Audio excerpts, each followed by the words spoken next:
Hey everyone, it's Matt Weaver, and thank you for joining me for your morning shot.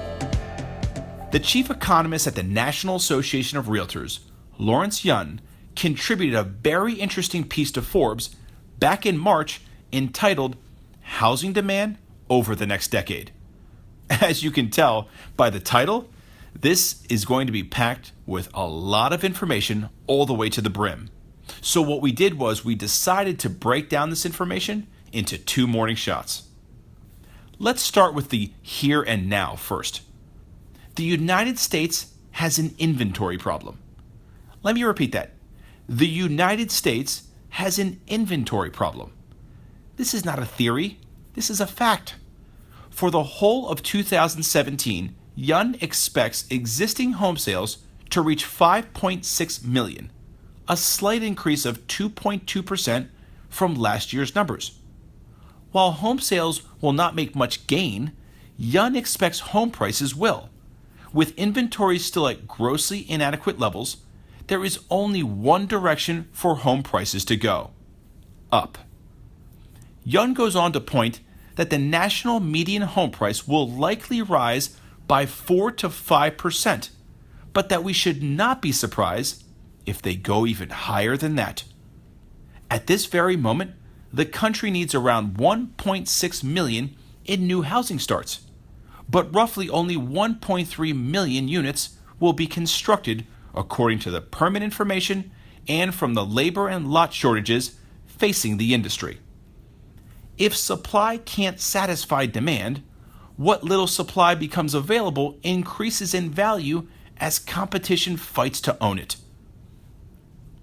Yun points out a key statistic for us to be mindful of in our local markets to understand if a particular metro area will outpace the national average growth rate for home prices.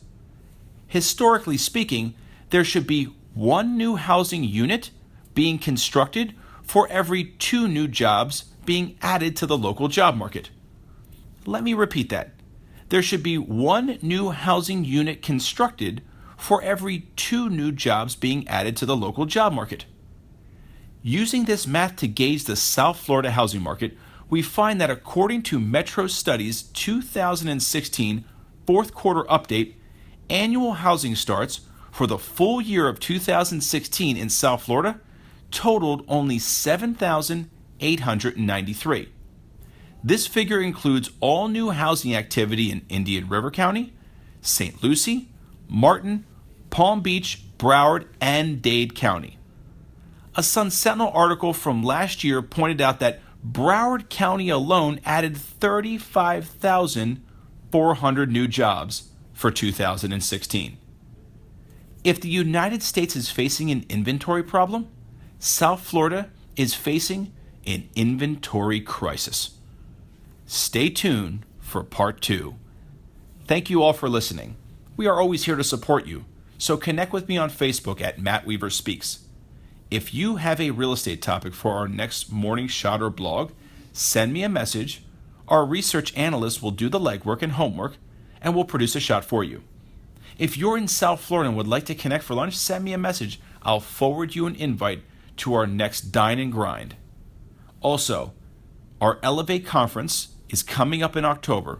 We are so excited about it, and this seminar is ideal for those selling real estate in order to increase buy-side and list-side activity through key concepts that I've been leveraging with our partners for years. Send me a message and I'll secure your seat today. I appreciate you joining me. Hopefully you can find a way to apply this shot into today. Until tomorrow, have a better day today than yesterday.